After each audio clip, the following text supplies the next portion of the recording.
anayempenda hamupendi mapenzi gani?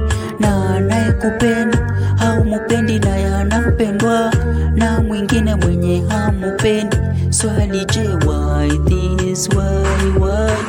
Shida si kupenda, tabu wa kupenda baadhi ya matapeli ukatafrani. Kama mapenzi ni chombo cha usafiri, acheni tuminishukange kama nimezidiwa. Bati najua ipo siku yangu na mimi tapata wa kunipenda yake yote. Wainiji stress Mola naomba iwe heri jambo litimi. Pressure we japo inishuke